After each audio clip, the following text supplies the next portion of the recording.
We are privileged to host this morning the former governor of Kiambu County, the Honorable William Kabogo. Good morning, William. Morning. How are you doing? Very well. Good to have you here. Nice to be here after a long time. You're looking like Kibaki. They say so. William so. Kibaki. Kibaki looks like me. Yes, Look like Kibaki looks like you. Now, there's only one way it can go, this one. Sure. You are looking like the late Mwai Kibaki. And you can see how. Yeah, I know. Talk to him. Talk like him. Apumzike pole pole. He was a great man. Indeed, he was. Actually, I was going through some of my old photos and I saw a photo of Kibaki and I. Mm-hmm. And I just tweeted, I miss Kibaki. Kibaki's times were easy. He had God's favor. May he rest in peace. Indeed. Kenya misses Kibaki. We all do. I think he's the greatest president we have ever had, according to me. Mm-hmm. And that's my vote. Many will agree with you. City has the day's proverb. This week's proverbs are from Zanzibar. Yes, Unguja, not Ugunja, where Pio Wandai comes from. This is Zanzibar. And one must lay credit where credit is due, isn't it? Yes. Swahili is one of the three main languages of Zanzibar. So at least the first three proverbs of the week will be in Kiswahili, then we'll try and translate them into the English language. Yeah. Heri kufa macho kuliko moyo. Heri kufa macho kuliko moyo. Mr. Kabogo. You better lose vision, but not life. That's the way I look at it. Let's put it well. You know, this is a man who lived many years in Mombasa. So his knowledge of the Kiswahili language belies his heritage. So I don't think he's going to mix his L's and R's. Kufahamu na kuelewa Kiswahili. Oh, bas, did I not say? Yes. What's the deeper meaning of this proverb? Well, it depends on what side you look at it. But it literally means you'd rather not see, but you're alive. Wengine, they say, funga lako jicho. You see where I'm getting at. So sometimes it's good to understand that life is not only vision, not what you see. And you understand that most people who are visually impaired, who do not see, who are challenged that way, their other senses are triple or double what yours are. Yeah. So I take it literally that's what it means. Okay.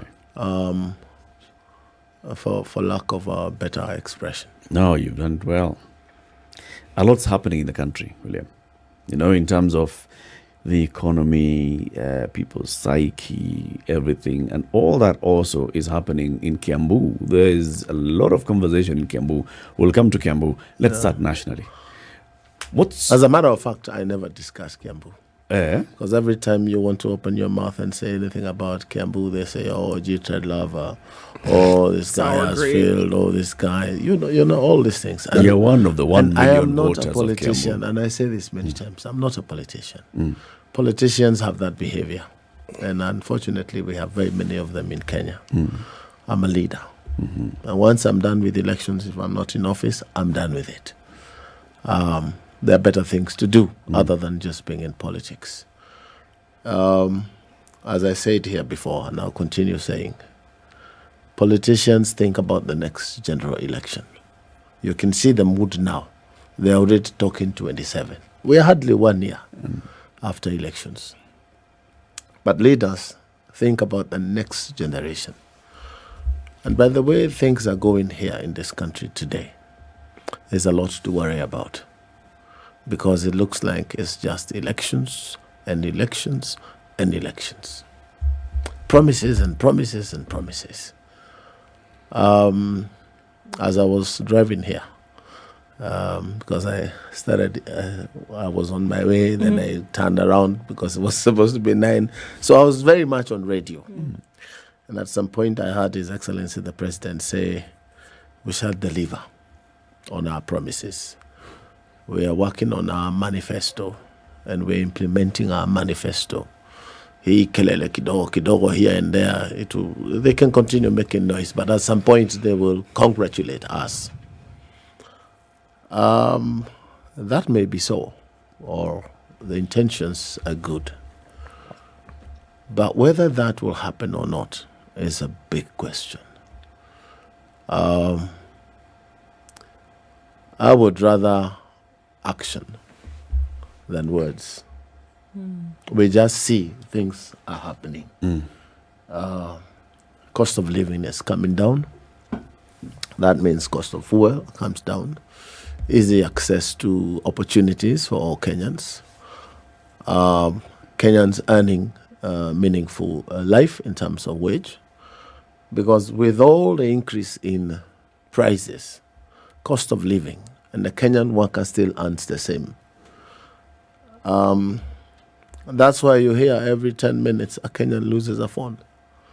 I heard on, I think it was Kiss this morning, and they're saying every 10 minutes a Kenyan loses a phone. And my calculation is there are 12 busy hours in a day. So 12 by 60, 720, right? Mm-hmm. So 720 by 10, 72 phones every 10 minutes. That means that there is a problem in this country. And kupigwa geta, order of the day now. I was asking one of my colleagues to come to work on Sunday night. We had an issue that required an electrical engineer. And he lives in Githurai. So I said, Nicholas, why don't you find your way into our site? He says, boss, hapa saa tatu, huwezi toka nje. I said, but you must come to work. No, boss, haiwezekani. It's not possible. Unless unitumie gari dinga ikuja tu mpaka my doorstep, I will not leave my house. So I imagine that that is how it is in the whole country. Lakini, as they say, watu ya siasa ni kupiga kifua. They want to force us to believe that everything is okay. Everything is okay. Yeah, and it's not. William, And you know it's not okay. You're saying you'd rather see action than hear words. Are you Yes. saying you're not seeing action? I'm saying, just now I got into a gas station by Westlands to fuel. Normally I'd fuel 8,000 shillings and my car shows above half. 8,000 just now went to a quarter. So if you're telling me that I see action, I would have loved to see my gauge go towards half. Meaning what I would have done with 8,000 a year ago, I would need 16,000 today. Yeah. Or that you can only do half of that. That's it. Yeah. And we have to tighten our belts when things get thick. So I would have to really decide, where do I go? Must I go? Because if you avoid going means you avoid spending. But some of us are such that you must be everywhere at every one time. So things are hard for Kenyans. Let's just be honest. So what action are you looking for that you're not seeing? Of course, yes, you can see Action the price of fuel that is is going up. one geared towards making life bearable for Kenyans. Because what you see is one has run to central Kenya to try and put Kenyans together. These tribal groupings will never help this country. And I'm referring to the meetings that the Deputy President has been holding in central Kenya the last few weeks. We are done with elections. It is unfortunate that one may think they have no base, because in Kenyan politics, you probably require to have a base. Like when you talk about Raila, you say he has his base in Kibra, he has his base in Luwu Nyanza, he has his base in Nairobi Eastlands. But again, elections. When are we going to stop talking about elections? So we are now thinking 2027. Who will be with who, where, to do what? Just to get seats, power. Power, money. That's the cycle. But that's you who's seeing that, William, because on one hand, you may be a leader, but also on the other hand, you've played the political game. So you are seeing the political side of things. Are you saying If you tell that me, minus the political Latif, side of things, Latif, there's nothing else if- that you see happening? If I run back the clock, 2002, I would never participate in politics in this country. If I was given a new life in 2002, what I know today, I would rather just be a businessman and a serious businessman, not only in Kenya. Why? Right now,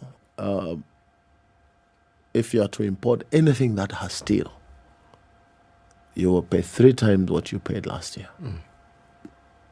You know, cost of developing homes, what I do, has become so much. And why? People don't want to see through the lenses. They just see. They just feel like, government is just pushing prices up. No, there must be some peculiar interests that are being served. Is it for the general good of the country, or is it for the good of a few? You understand what I'm trying to say? But I don't want to step on people's shoes, but it is painful to do business now in this country.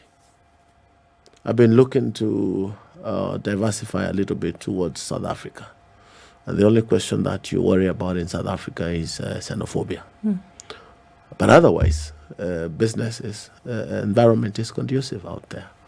So I'm saying, in a Kenyan situation, we need to ask our leaders to tone down the politics and probably try and worry about the feeling of the general public in terms of survival. Everyone is on a survival mode right now.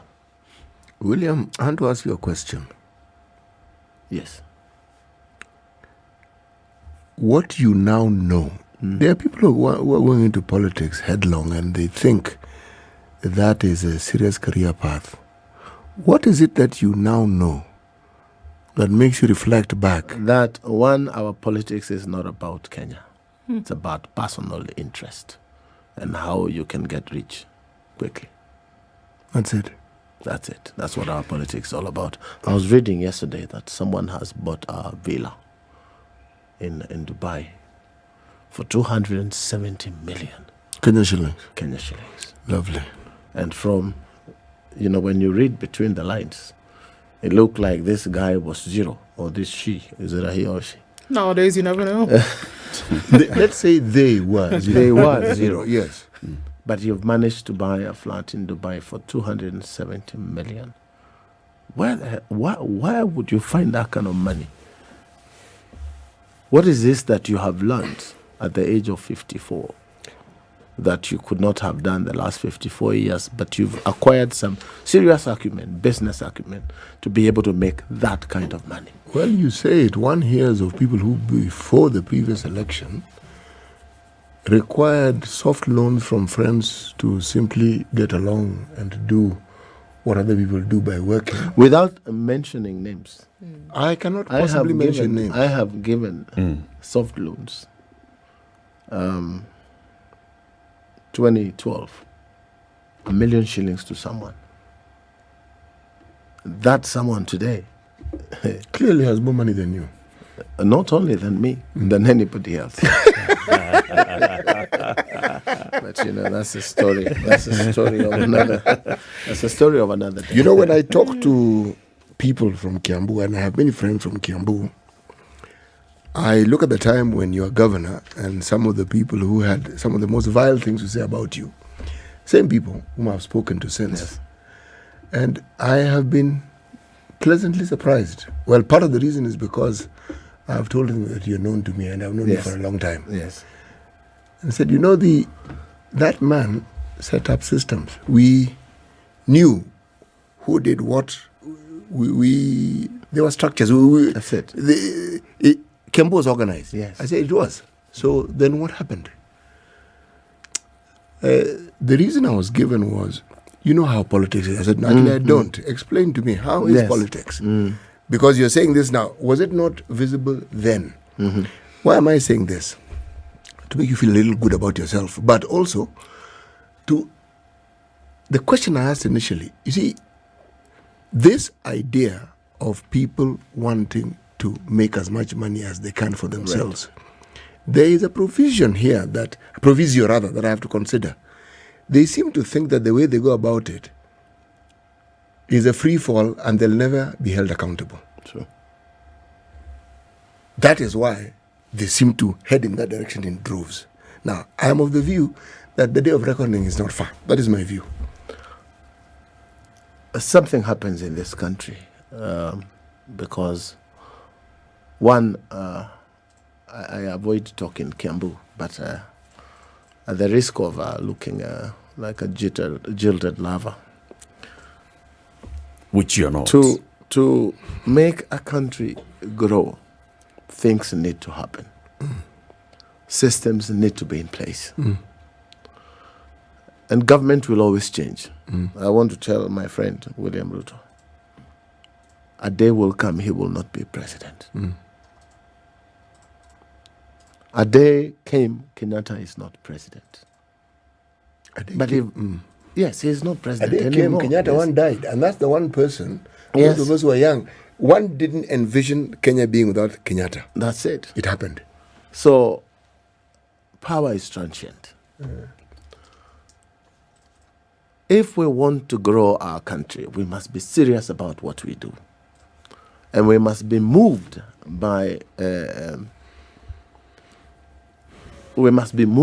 need of making Kenya work.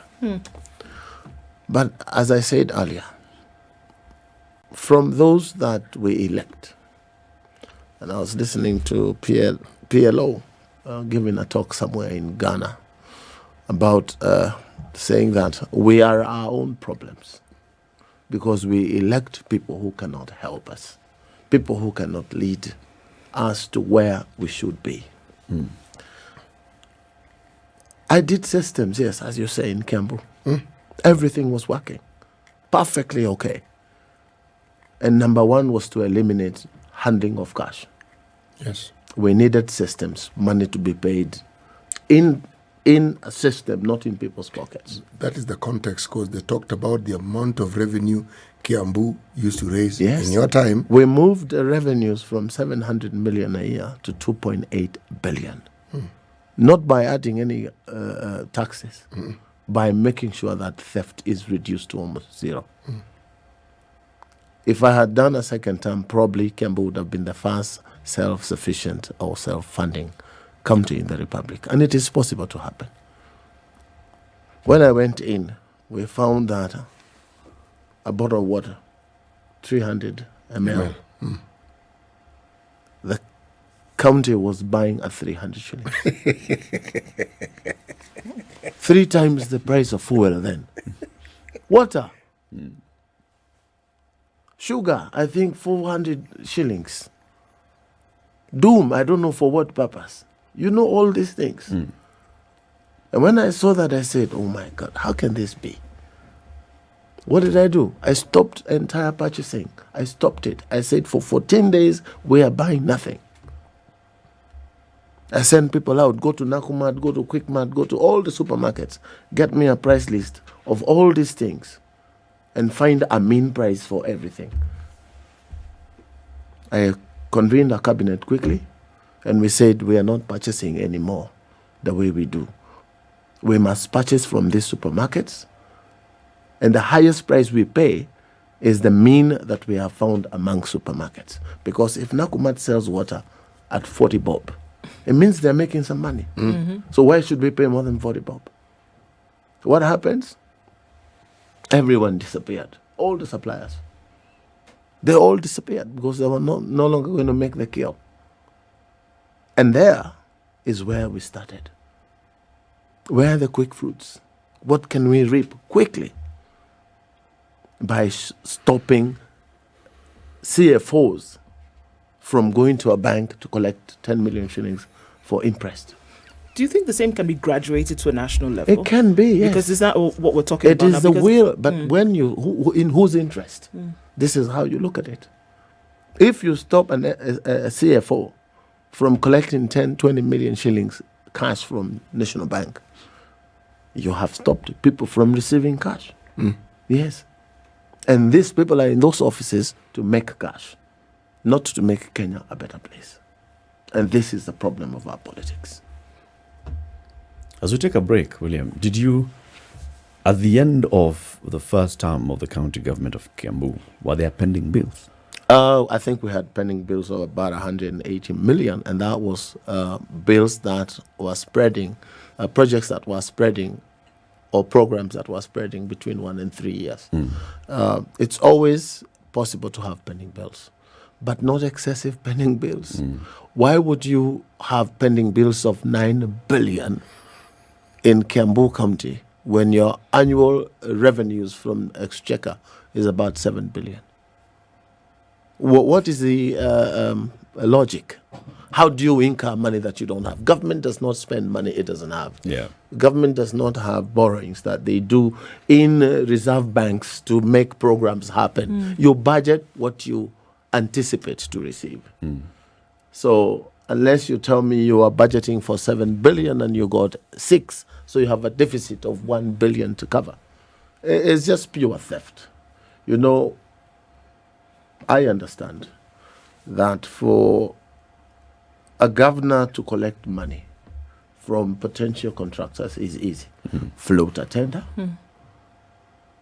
Tell your friends you will give you this, but you need to go off 10%. So he pays 10% or 20% or whatever it is. That becomes a bill in the future. Because if that contract is not given or awarded to this fellow, then he knows that he needs to shout to the governor or to whoever it is. So you will find very many ghost projects that will never take off. Even these spending bills, are they real bills? They cannot be real. That has been the question. Where was the control of budget? Every year, you do your paper in terms of preparations of budget. These things goes to the control of budget. How do they never see these things? Inchi ya kitu kidogo. Wizi. This is our problem. 28 minutes to 9. Kenya's biggest conversation, hosting William Kabogo. What do we call you now? So, former governor. Kabogo, okay. William, simple. Yeah, Yes. former governor, okay. Now a farmer for the time being. Farmer now, okay. Developer. Developer, Yes. okay.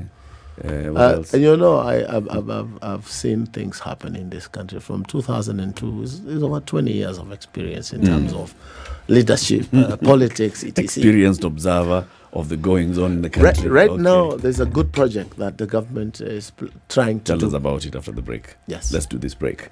We'll be back shortly. Good morning. Spice.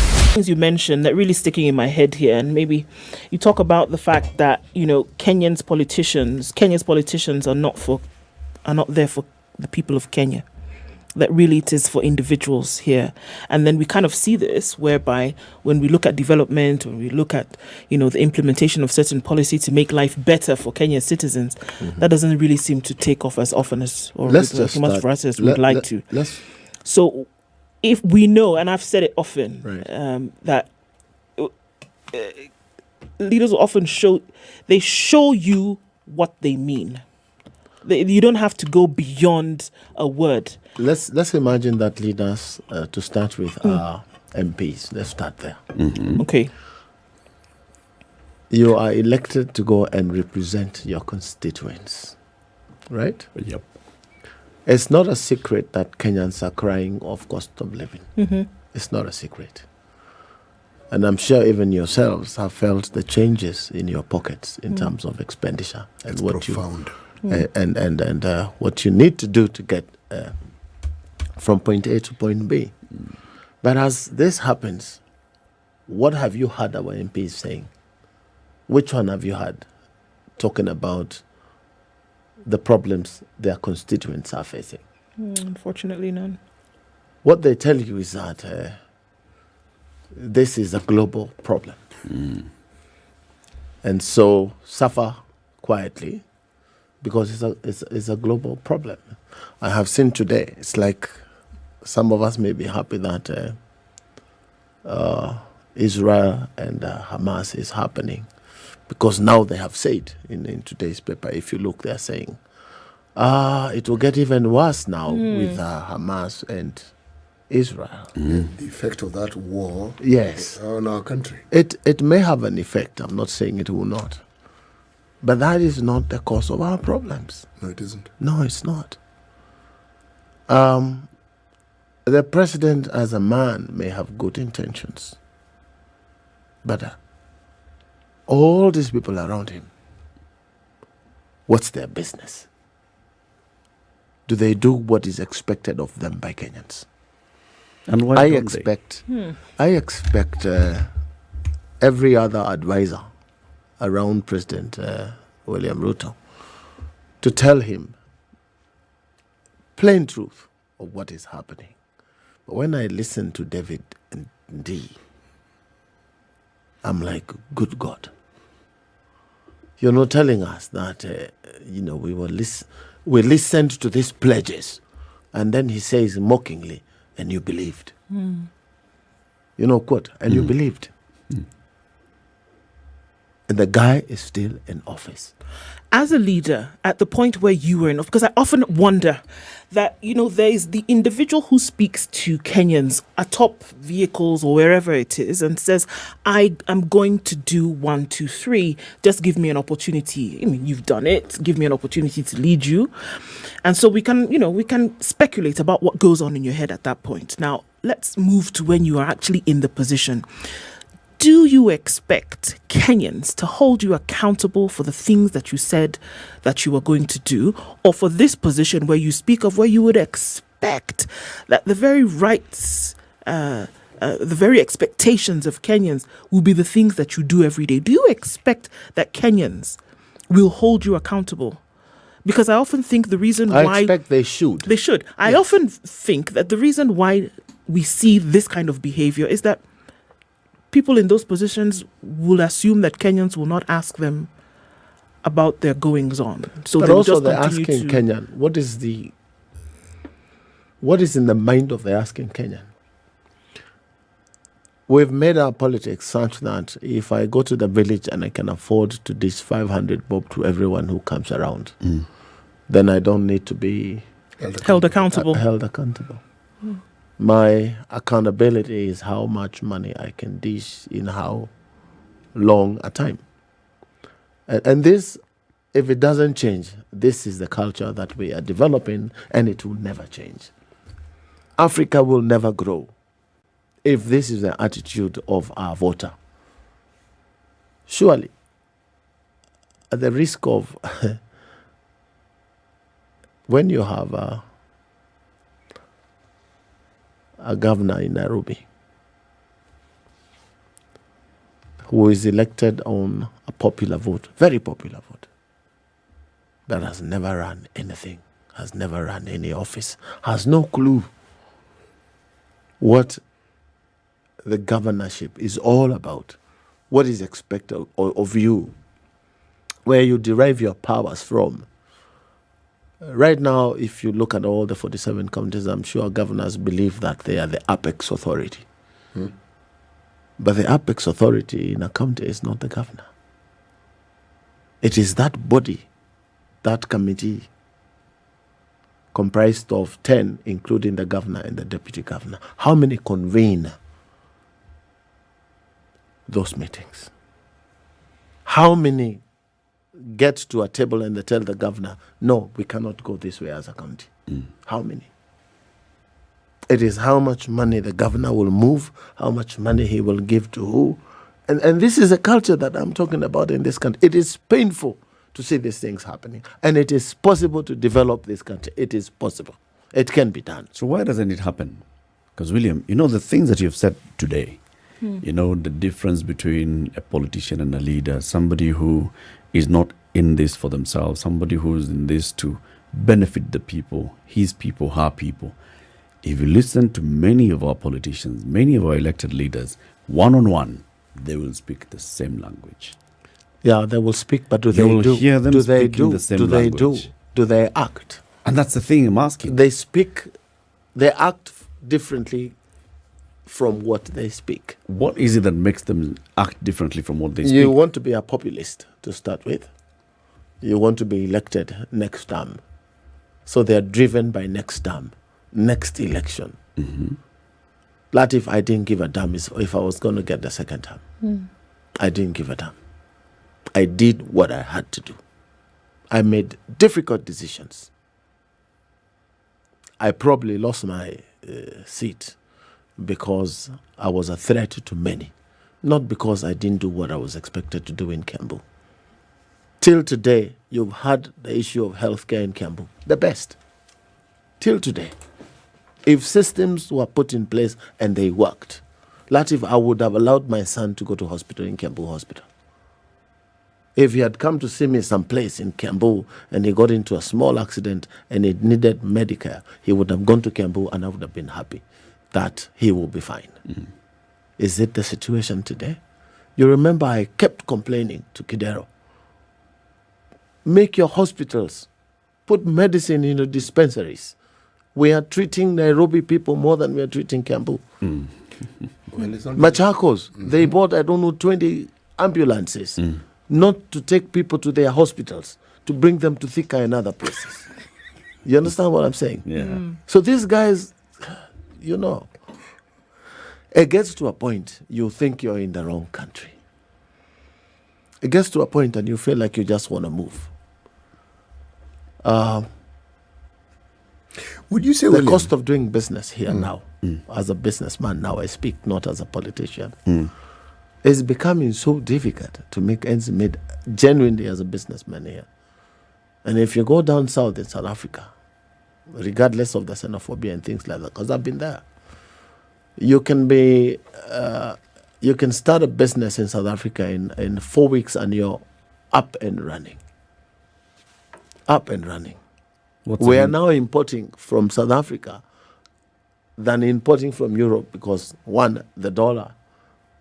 I want you to ask yourself, if this problem of the dollar is global, as we are told, why hasn't it affected Tanzania?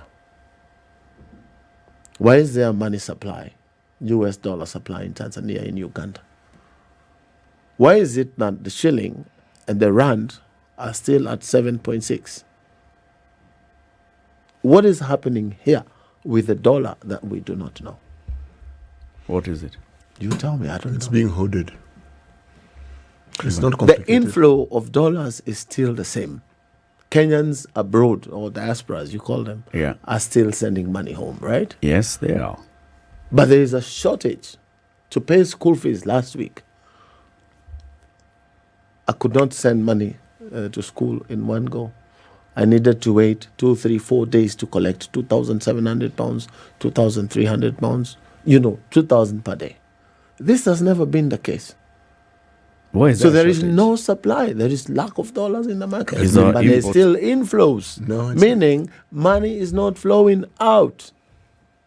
So where is the money? It's being hoarded.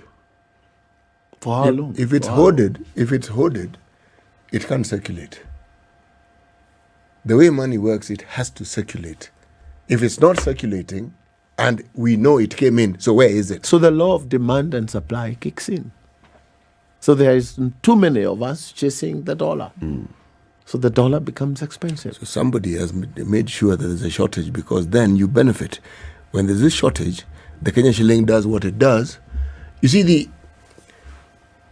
shortages can be caused.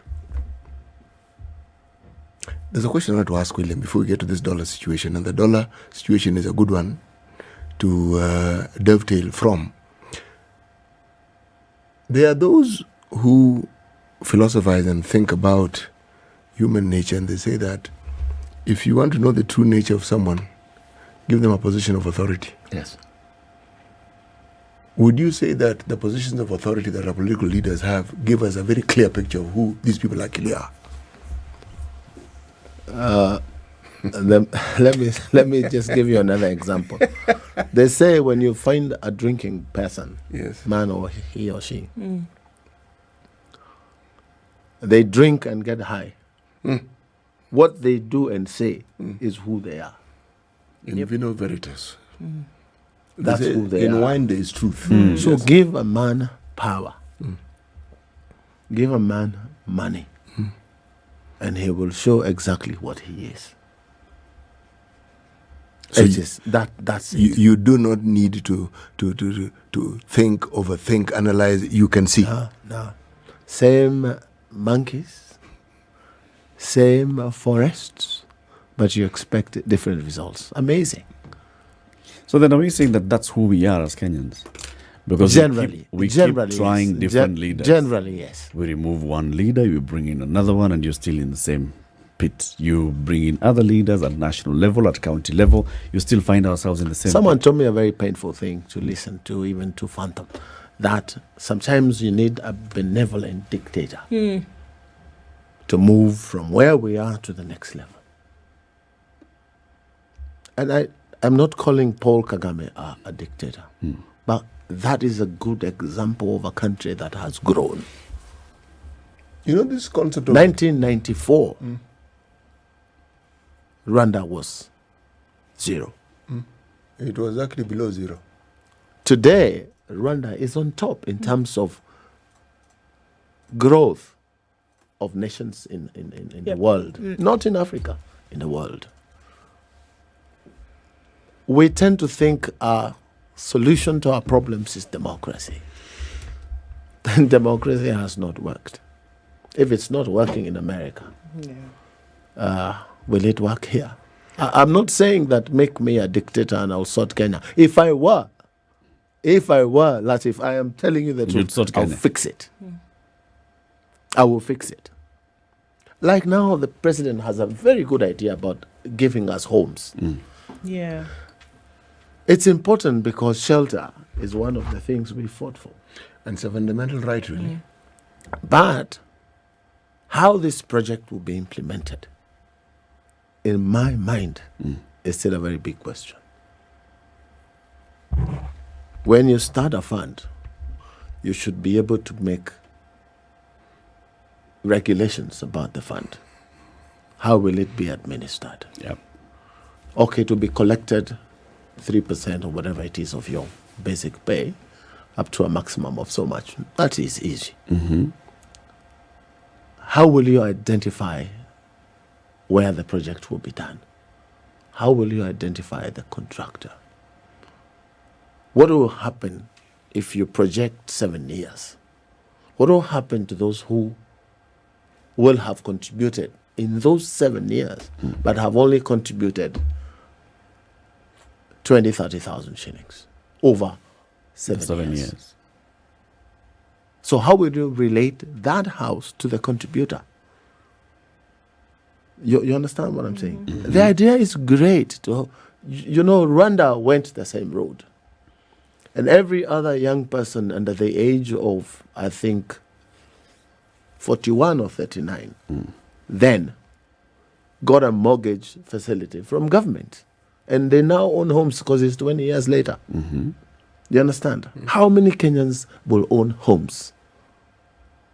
And I'm talking about the lower cadre of society. Yeah. No, I'm not talking about the Latifs, Kabogo, and others. I'm talking about Mama Mboga. How will she get a flat of 2.5 million shillings after 7 years? Is it going to be possible? Big question.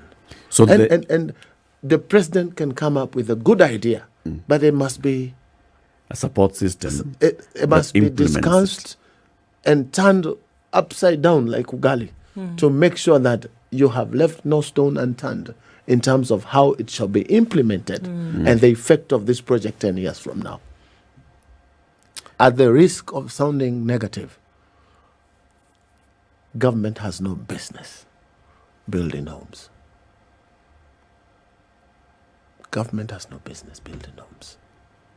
The idea is great, So what would you but rather? leave the building of homes to the private industry. How can it work? I've But said William, it. I've said it before. that's how it's Let me working. try and explain. How would I do it? Government makes policies. For example, government finances banks. Yeah. I mean, regulates banks, Licenses bank. licenses banks. What would be the effect of government making a policy today and saying, Equity Bank, Barclays Bank, Absa Bank, in your regulations, we want to say 5% of your portfolio must go to Real estate. mortgage. And we want to go further and say 5%, 5% of your of your portfolio, say equity has a portfolio of 1 trillion, 5% must go to mortgage at an interest rate of 5%. Why are we dictating the interest rate? To make sure that the Kenyan prospective homeowner gets mortgage at 5%. So what happens to the other bit? Because the bank is a commercial bank. I would propose to state to allow those banks to represent the difference, 5%, and allow it as an expenditure for income tax purposes. That will allow tax to be spent at source. But to a Kenyan to own a home, then Kabogo the builder, you the developer, we will make homes, and banks will give money to Kenyans to purchase the homes. To purchase homes at 5%. And that bank, in its annual returns to government, it shall produce 5% that it should have earned on that loan and be allowed for income tax purposes. Sote tujenge taifa pamoja. But when you leave it to the state to collect money in form of taxes or contributions, and then send 9 to 20 billion a month to these programs without you having checked on a spreadsheet what's going to happen 7-8 years from now, a good idea will have gone waste, and so much money would have been lost. Probably have white elephant programs. What happened to the housing project in Kibra? Let's start there. What happened to Kibra? Those guys got allocations. Yeah. They took the houses, and the following month they went back to Kibra and sold the houses. Those opportunities to Latif and to Kabogo and to others. So the idea is brilliantly good. It's a good idea. Why then do you think, Kabogo, that this is not being implemented? Because we've asked that question. I mean, the conversation... The president has come up with a good idea. He needs people to support him by ideas and telling him, if we go this way, we will fail. But the issue of regulations was also at the president's table. I mean, it's something that even he has said. We will start, but within a short time we'll have regulations. There's something that this government is very keen on doing or very fond of doing. Started the what's it called? Hustler Fund with regulations, but not implementation of the regulations. The Housing Fund without regulations. We have now gone into this new health program without regulations. Why do you think they're keen on implementing program and then regulations will catch up later? And all these programs have in it inbuilt a money. Yes, I was going to be more polite. I was going to say a money collecting scheme. All of it. That's what I'm saying. Teamwork. The president cannot do everything by himself. That is why the David D's are supposed to be there. Excuse me. We had a member of parliament here on Friday. He sits in the health committee. Yes. And he was talking about, and even other MPs have told us, when it came to these 4 bills for UHC, the president would personally follow up on what's happening in parliament through his ministers, but also directly.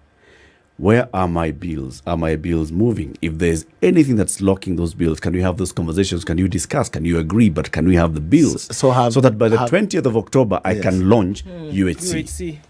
So the same way, the president knows that those bills need to come alive with regulations. He was talking about it yesterday. He was saying, now we have the bills. Now by December, we'll have the regulations. Why do we have to wait until December for regulations? The bill, Latif, the bill is the what? How about the how? How will it be done? Yes. When is that discussed? And that is the disconnect. I'm saying brilliant things. Shouldn't the how be discussed before all this? That's part of it. Yes. So that... You know the what is... The what we've got. The what we got it right. Is the housing we need. Kenyans want housing. Got that. Yes. But the how should have been the major debate. How will this transcend from current 10 years of William Ruto's presidency to the next 50 years for Kenyans owning homes, long after we're gone? And that's why I'm harping on that point. The how is also as clear to William Kabogo as it is clear to William Ruto.